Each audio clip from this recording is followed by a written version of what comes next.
Good evening, magandang umaga, magandang hapon, magandang gabi sa inyong lahat. I am Ray and I'm your Night of Fun and you're watching the Cup of Geek podcast. And syempre, ano ba pag-usapan natin ngayon? Nag-part 1 na tayo on the DCU projects that are coming out in the next couple of years. And in part 1 natin, we talked about the movies that will be coming out. This episode, we are now going to talk about the streaming or the TV shows that will be um, released for DC in the next couple of years.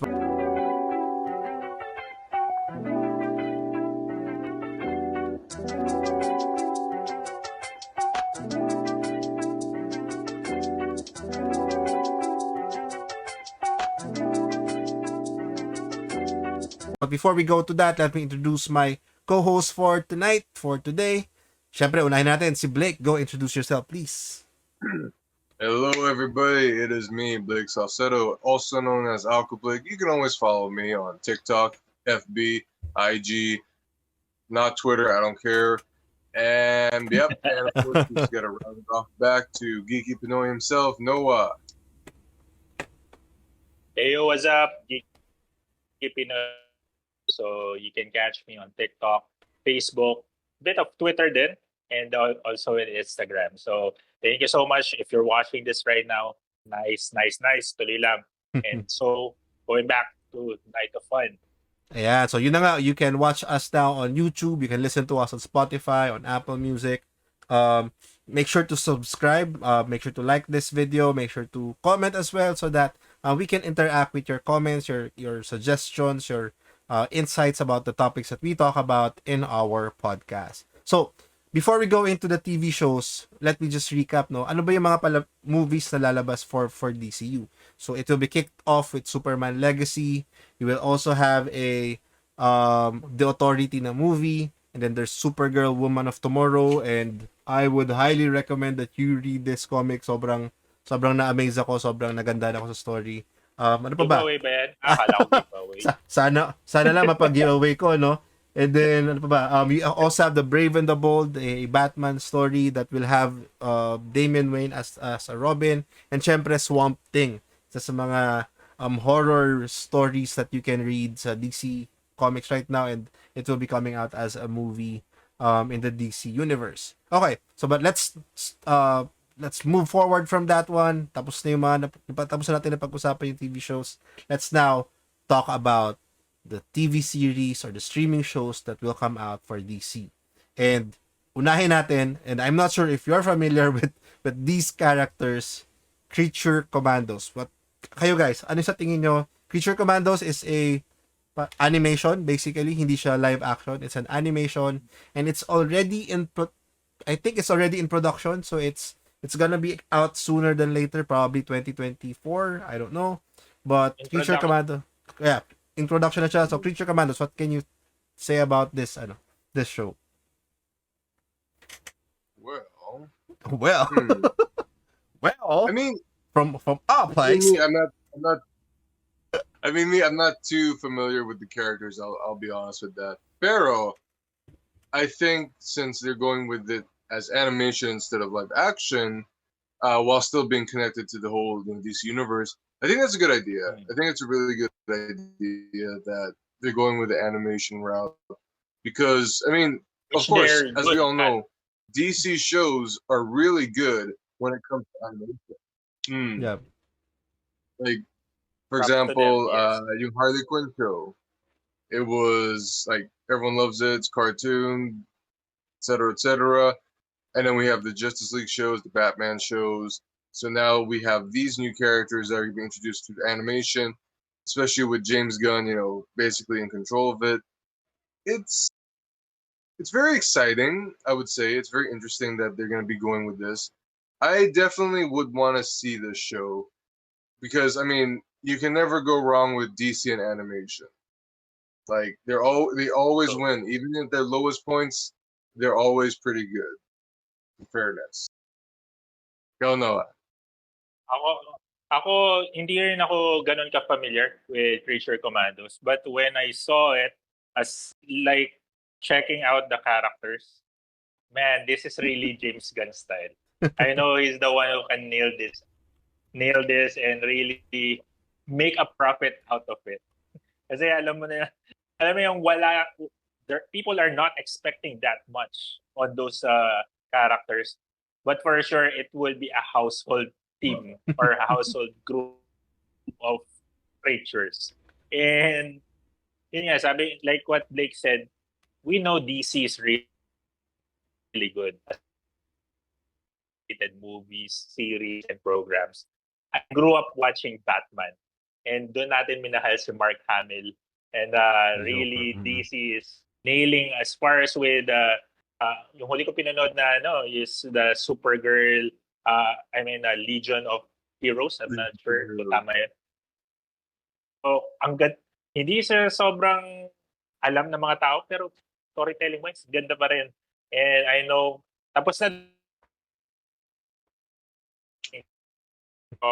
Nagcha-choppy ka na, Commando Noah. sa pasyon. And what I heard, sorry. Yeah, you can Sabi ko repeat ba? siguro the last 5 seconds. Ayun. Kumbaga, what I heard is that Creature Commandos, yes, it's ongoing as far as with writing and in production na siya. And then, lahat ng mga voice actors will be the same actors and actresses if in case mag-live action siya. Yun daw ang plan ng DC. Kumbaga, kung may mga animated programs, the same actors who are playing the characters will be the one doing as well the voice in the animated shows, which I think makes sense. And exciting siya as far as when I saw the lineup. There are Frankenstein, there are mermaid, there are mummies, there are, and yun nga, yung father ni Rick Flag, ang siyang parang Rick Flag Senior. Oh, sabi. okay. Yun ang yun daw ang leader ng Creature Commandos, which I think really a James Gunn style. Let's see. Back to you, Ray. So para siyang so para siyang Suicide Squad na more on the horror aspect of the characters or the horror characters sa DC universe. Isa sa mga I guess important information that we also got, aside from that, the actors who will be playing the characters will also be voicing or giving voices to these animated movies, is the character that's we are already familiar with dito sa Creature Commandos is Weasel.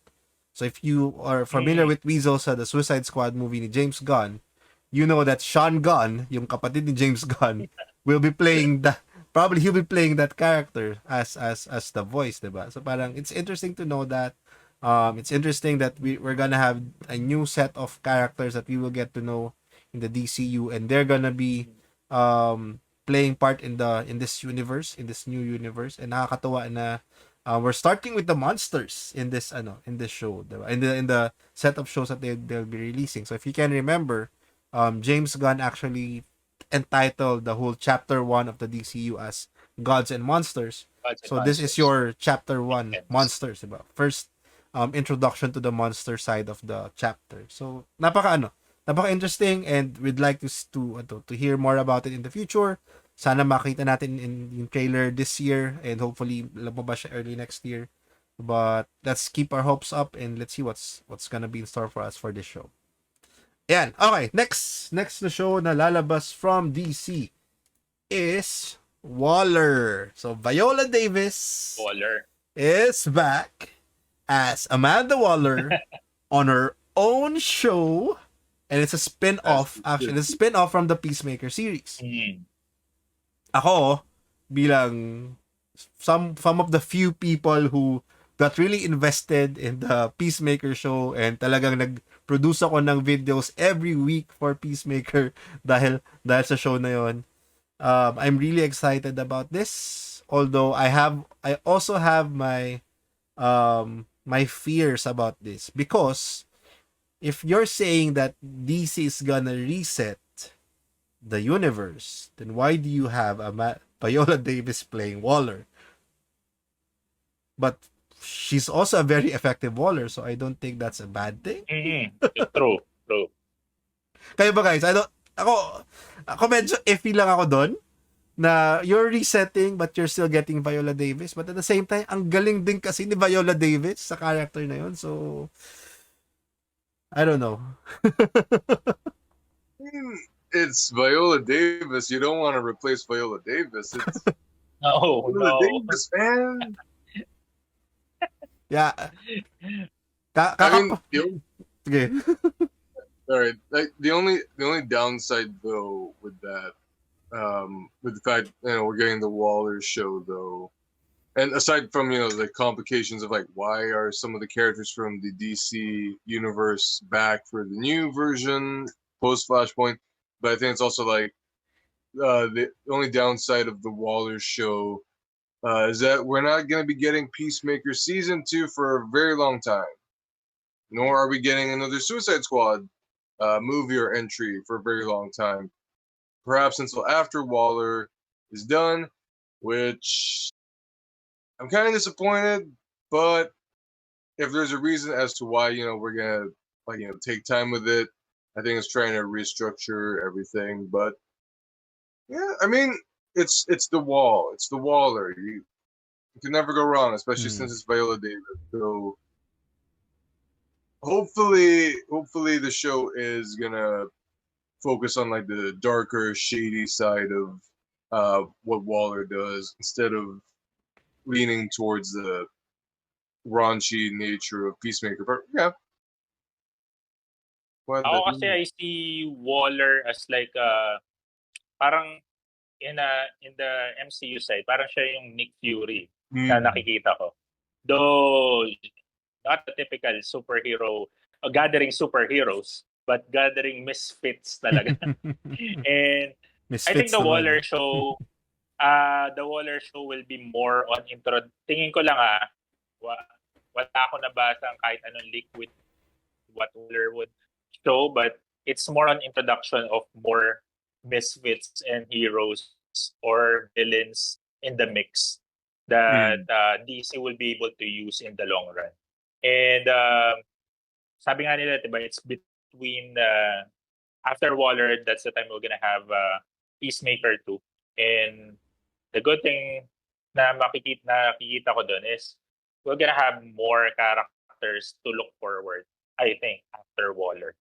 Kasi we know in the comics that Waller dealt with a lot of not just villains, not just heroes, but even crazy characters na as in talagang sabihin mo na why are they in the comics?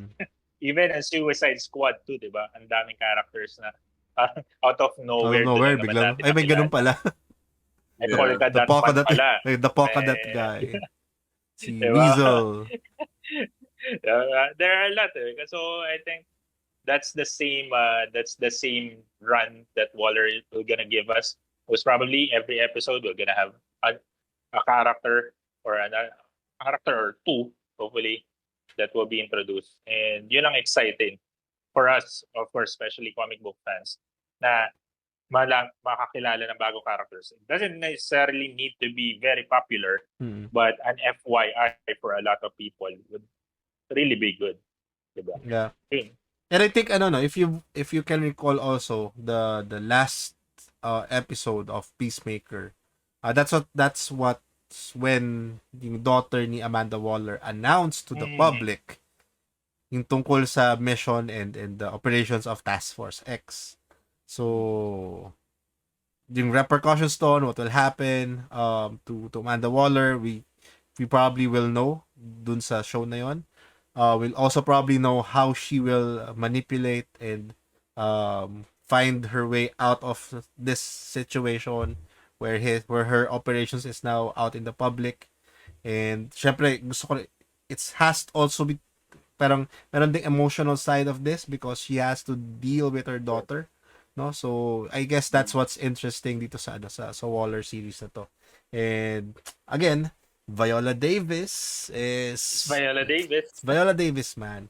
I watched, can't get wrong with her. I watched The Woman King last weekend and talagang you can't really nothing can really go wrong with a Viola Davis na performance. So I really am kumbaga I'm excited to see this new show. Although medyo iffy nga lang na this is in continuity in the DC universe. Okay, let's go now with the next show, which is Booster Gold. So Booster Gold is gonna be as a streaming show, and I'm not sure I'm not sure if anyone is familiar with Booster Gold. Kayo ba? Familiar kayo? And tell me about it. Kasi ako, I only know on the surface who Booster Gold is. Well, I mean, technically, he's, from, if I'm not mistaken, he's from the time, like, he's from the future, where a time where, like, he's tried to be a superhero so many times, or, like, he's tried to make a name for himself. So he goes back in time to, be established as a hero, being inspired by the heroes of the present day. But then he ends up screwing up a lot. And like not being very good at being a hero here and there, to the point where occasionally he would end up creating paradoxes or shifts in timelines that just made everything else go crazy, and he has to fix it over and over again. Or whenever, for example, when he would try to correct or fix up this Barbara Gordon's attack from the Joker and the Killing Joke, but then time would always say, "Hey, she still has to be crippled. Can't do anything about it." Yeah, I think I don't know. Yeah, that would be an interesting way to go about the show if they were to do it like, let's say, like Loki. Now he's just hopping through different eras of time with DC, so they can always play around with like cameos here and there, kind of smaller characters and whatnot.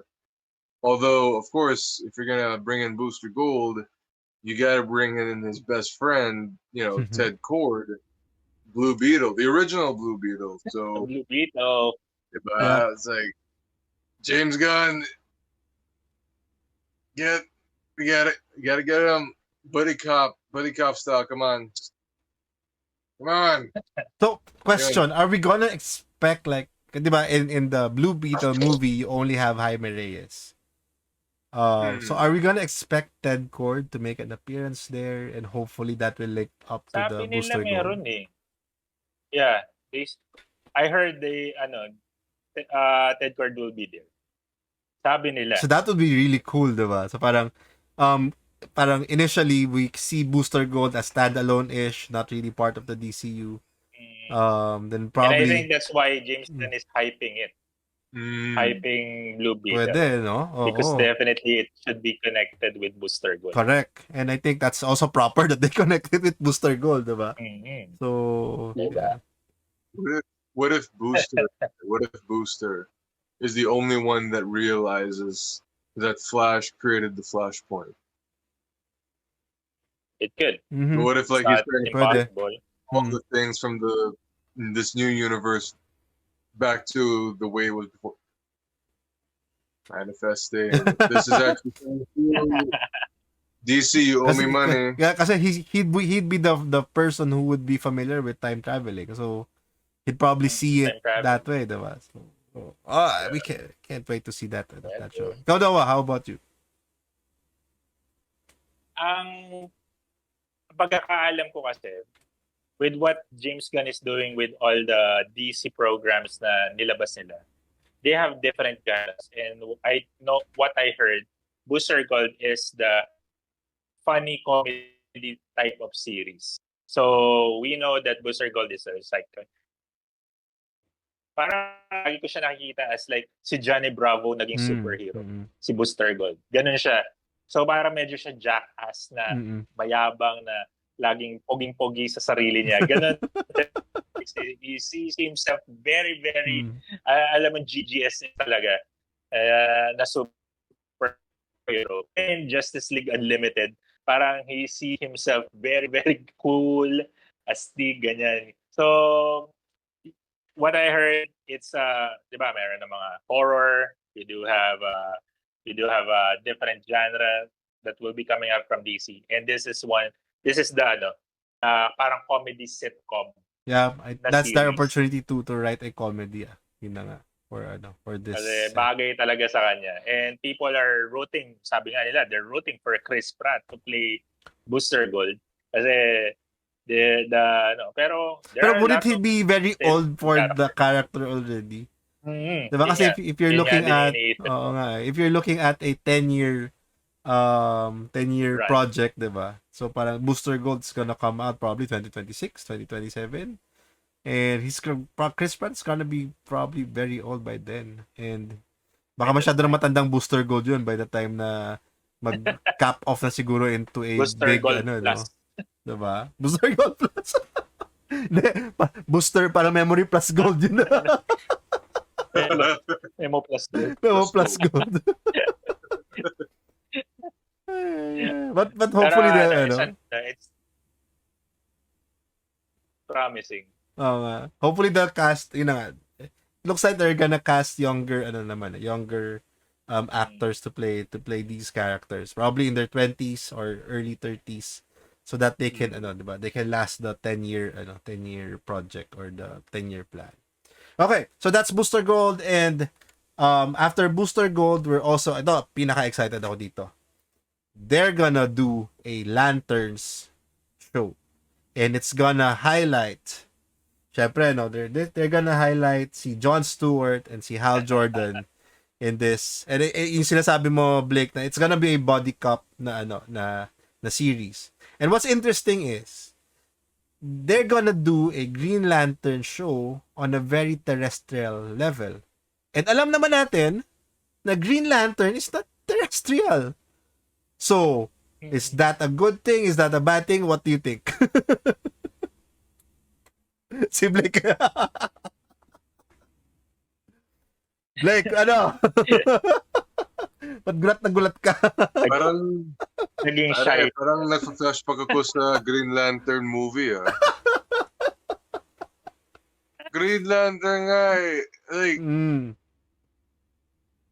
he's a space cop, not an Earth cop. I mean, yeah, his territory is basically involving Earth, but yeah, but I'm gonna keep my hopes up. You know, I love the Green Give them Lantern. time to change their mind. Yeah. Or hear me out. It's a setup. Alam naman natin that the Green Lanterns are space cops, diba? So it's gonna be it's just starting or building up to something cosmic. So there's this crime in Earth that they need to, kasi it's their sector, diba? They manage sectors in the universe. So Hal Jordan and Jon Stewart, they partner up. They try to, kumbaga, tawag nito, investigate this crime on Earth. Detective style. Very noirish, very detective style na story, which, okay, terrestrial, that's the terrestrial part. But the threat is actually cosmic. Came from the outside. That's what I'm thinking. And I think that would cannot work. Be explained by terrestrial heroes. Exactly. Plot twist. Plot twist. Kano malungkot, Blake? pero di nga, so, di ba, na parang, alam mong feeling ko dito sa Lanterns na show, what if lang naman, they're building a Blackest Night na arc. Something similar. You know why? You know why I feel it this way? You're saying gods and monsters. Blackest Night is very horror-ish in terms of the comics. So you have Lanterns, okay. You have Supergirl, Woman of Tomorrow, is also a cosmic story. And what would she discover? Cosmic setting din siya. So what she would discover in this, well, siguro probably not part in the book, but they have to integrate this because it's a whole universe in itself. Yung story kasi sa comics is very standalone naman. What if lang naman, there's really that cosmic threat na Blackest Night level threat. It's a horror threat. You have the Black Lanterns. And ito lang yung simula na talagang build up to that big bad, 'di ba? Pwede. Kasi they're not planning to do any dark side anytime soon. No, not Why dark not side. do Oo. black side? Diba? They're not, yun nga they're not planning to do any dark side stuff. And they're leaning away from that storyline. So, Mm. why not? Why not, Pwede. 'di ba? Kasi ang feeling ko rin sa Superman movie, Superman Legacy, they're not also gonna explore Doomsday yet. Then medyo No. medyo may They bitter should not. taste. May bitter taste pa yung Doomsday sa Batman versus Superman. Um the probably my Lex Luthor somewhere there, napaka ano na yan, Uh, napaka common formula siguro for a Superman film. given. And I'm hoping Brainiac's gonna be there. Oh yeah, definitely Pwede. should be I'm there. hoping Brainiac's gonna be there as a new villain sa Superman. And I think Brainiac can lead to a cosmic ano pa rin, cosmic threat din, di ba? So, Sana with Brainiac, sana they don't make him CGI. I hope they make him go prosthetics. Like I don't know, like in the Krypton TV series, he had a really good design in the show. So sana lang they go with that route because that They can they go ahead and hire Stranger Things folks pwede oh. to help them with the ano. Kasi Vecna nila, not purely yeah. CGI. True. Ganun. Why not? Well, lahat na yan. I'm not sure that, I think, since we're talking about the series, what I heard, they'll not be only focusing to be shown on HBO. They're working as well with Netflix and as well with Prime, with Amazon. So, may the best streaming platform wins. Kasi hindi lang daw sila focus sa HBO. Yun ang narinig ko. Bigla akong nag-question doon ah. Number one, Netflix, please don't give it to Netflix. You know why? Because they keep canceling shows. Sige, go. They keep canceling shows. Yeah. Although they did good on The Sandman. Thank you, Netflix, for doing a second season. But I feel iffy because Netflix is very quantity over quality. Yeah. HBO though. Maybe with just the streaming. Warner Brothers No, Warner Brothers or DC Studios will still gonna do it, but with where it will be shown. Yun lang ang narinig ko. In terms of distribution, they will not be producing. Amazon Prime, sige, Prime Video, okay. Let's give it the benefit of the doubt. I think Prime Video still finding its spot in the market, 'di ba? And right now in the Philippines, Prime Video is not as big as probably in the US. Although they have superhero shows na rin in Prime Video, The Boys, Invincible, and they're really good. Invincible. But I recently finished Paper Girls and I didn't like the ending, although the comic book is really good. So, medyo mixed bag rin kasi yung Prime Video in terms of comic book shows. But what they really need, DC Studios really need to focus on will be the HBO releases. And HBO funding and producing this. Kasi, in the last couple of years, proven na eh. Peacemaker, House of the Dragon, The Last of Us. Diba? So, you already have quality shows out of HBO. So, why not use your sister company produce this shows, diba? So, I siguro for distribution purposes, lalabas muna sa HBO, then maybe they're distributed to Netflix and sooner or later. Pero uunahin nila yan sa HBO. And I think that's the right thing that they should really do. Ayun. Okay, so any other thoughts? Oh, medyo tayo. medyo lumayo tayo sa Lanterns. Balik tayo sa Lanterns. Anything else that you're excited about sa Lanterns or what your thoughts are on the Lantern series? Ako, as long as mabura na natin sa isip natin yung Ryan Reynolds Green Lantern, I'm good. I love Ryan Reynolds. Ryan Reynolds as Deadpool and as his other characters, but Deadpool, but not that one. Even if sobrang onti pa lang ng mga superhero movies noon, hindi ko talaga siya nagustuhan na. As long as we forget that, that's fine. And yeah, wag naman Sana nga, wag siyang maging terrestrial lang. Well, it's really cosmic. And I know James Gunn is good with that. With what he did with Guardians of the Galaxy, for sure he'll not gonna take for granted the Green Lantern. And that's a good introduction as well. Guys, hindi lang Green Lantern meron sa Green Lantern storyline. There are Lanterns. rainbow lanterns. So name the color, they have it. Sana nga Wag, let them introduce the Filipino lantern. You have a Filipino lantern si Gold Lantern. So search nyo sa Google. seryoso? Gold Lantern is Hindi ko alam yun. is Filipino. Yep. Nice.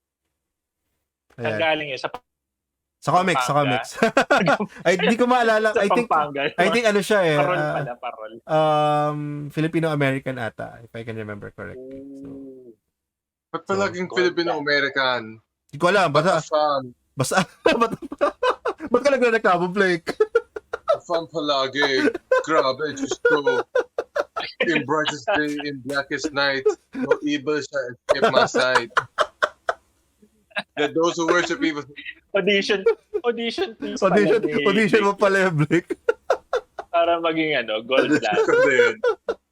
Tapos yung black kukunin ko. Sabi ko, like, guys, what have I done? Didn't even take it seriously. Aside from that, excited na makita, syempre. One of the best lanterns, pero one of the craziest or most creative characters sa lanterns. Creative talaga, no? Kilowog. Syempre gusto makita sana in the latter part of the show, you get to see more lanterns show up.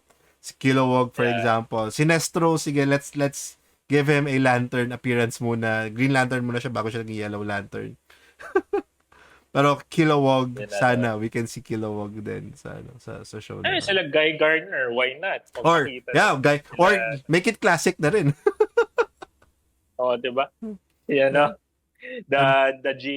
yung JLA na I forgot the name Pero yun, sila Guy Gardner, diba? Expand the lanterns na. Lantern core na kompleto. Madami kasi i-explore yan. Ako. Well. Let's go. And the last show that we are gonna talk about is Paradise Lost. So the brief was, or the elevator pitch is, the Paradise Lost will be about the Amazons of Themyscira before the time of Wonder Woman. So it's gonna be, ang sinasabi nila, it's gonna be Game of Thrones-ish, politically motivated show set in the island of Themyscira. So, what do you guys think about the show? Ano yung thoughts nyo about what's gonna be what are gonna be expected in this show naman? Parang medyo iffy tayo sa mga shows ni DCU versus sa movies, Yeah. Partly, pero promising pa rin naman. Ako with this one, with Paradise Lost, when James Gunn stated that this will be like kind of Game of Thrones, why not? Because it's on HBO. If it will be released in HBO, therefore they'll have the support of the peeps from Game of Thrones, from the House of the Dragon.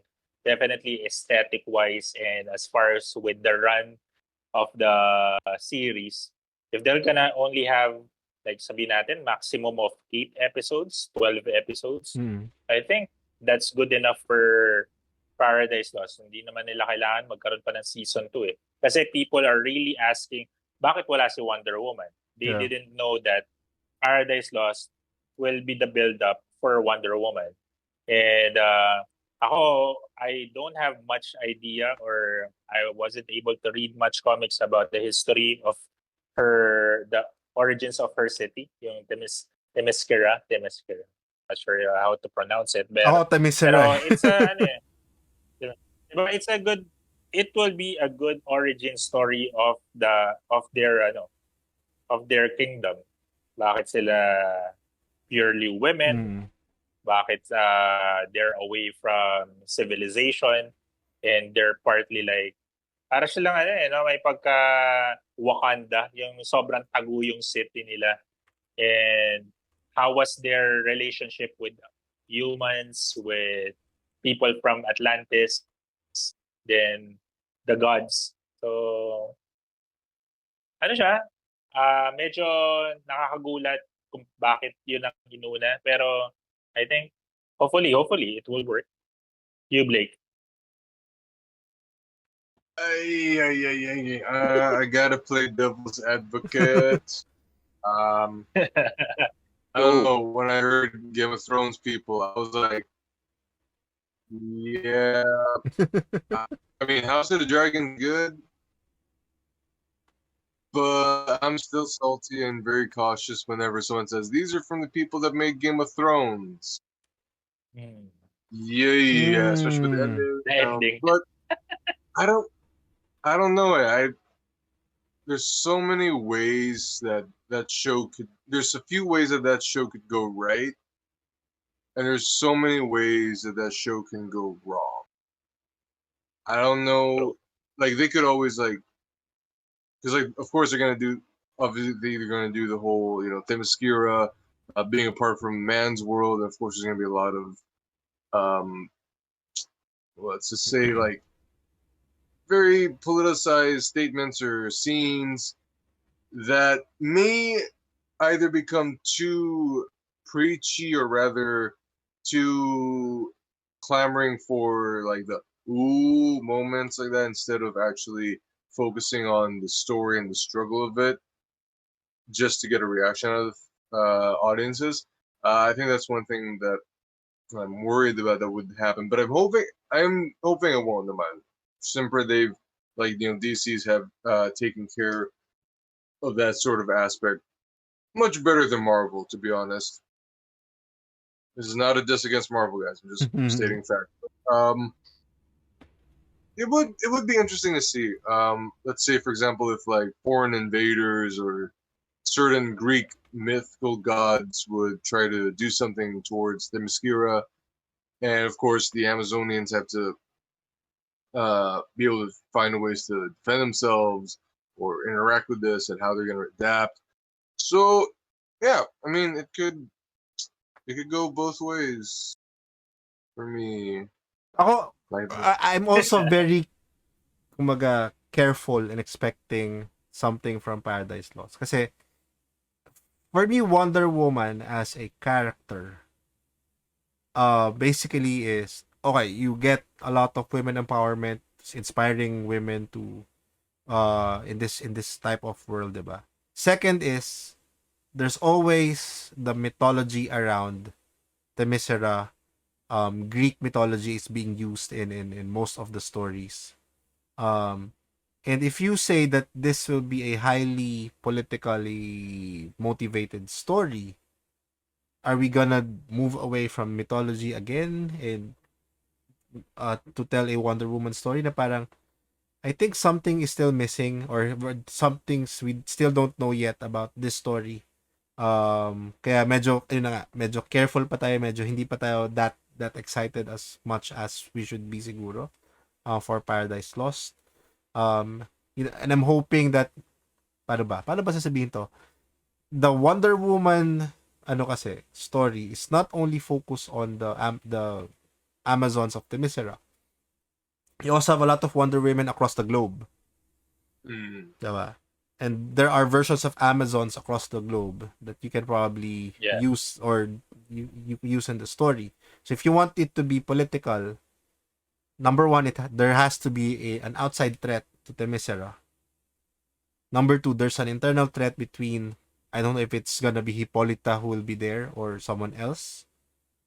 And then, will there be a lot of reaching out to other Amazons as well? So, yun siguro yung gusto kong malaman sa story na to. And kung dun sila makafocus and then hopefully we'll get that. At the same time, please have the mythology inside the story again. Na-miss ko lang. Wonder Woman the first movie was really good because we had Ares, the god of war, in there. So, ibig sabihin, we can have all the gods of Olympus show up in the DC universe, diba? And Since it's Gods and Monsters, why not? and yes, and why not? Why not really put the gods, diba? Correct. Yun na nga. So, since Gods and Monsters siya, wala naman siguro monsters aspect sa sa Paradise Lost. So, it's really gods, the God side of the story. And if you're not getting Wonder Woman there, then make sure that Greek mythology will be also told in that series and how it will play in the DC universe. Ayun, so that's the 5. Meron pa ba? Unless gusto nyo i-wrap up ko to. Again, that's the 5 shows that will be coming from DC, from the new DC studios. So we have Creature Commando, you have Booster Gold, you have Waller, you have Lanterns, and Paradise Lost. So just comparing the excitement level of us guys discussing this, magkaiba yung movies versus dun sa shows. Medyo mas excited kami sa movies kasi syempre you have the two of the three Trinity, diba? So Superman and Batman. You also have Swamp Thing, and we're looking forward to a horror aspect dun sa DC universe. And maybe on the next episode we can discuss the Elseworld. Ayun, pwede natin. Kasi hindi pa natin. Or tama, before Shazam comes out sa cinemas, we can talk about what's gonna be expected sa Elseworlds din. While we are also getting news on the new Batman film, we're also getting news now on the new Joker film, yung Folly Aduna na movie. So we're gonna talk about that in the next episode. But you can see our excitement level. We're much careful. We're much not really very much cautious right now for the shows kasi syempre we haven't seen as much information yet, but it napaka we do appreciate that the DC Studios, James Gunn is recommending comics for us to read before these shows come out, so we better check them out sa internet what these books are. Ayun, so anything else guys before we can wrap this up? Wala na. DC, let's go. DC, let's go na. No?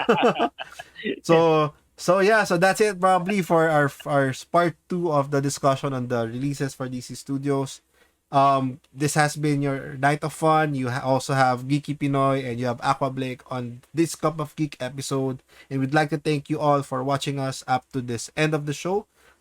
Please make sure to like, follow, and comment para we can also interact with you every time we release these videos. And you can also be updated whenever these videos come out. So yun lang guys. Thank you very much for watching. And see you sa next episode. Bye!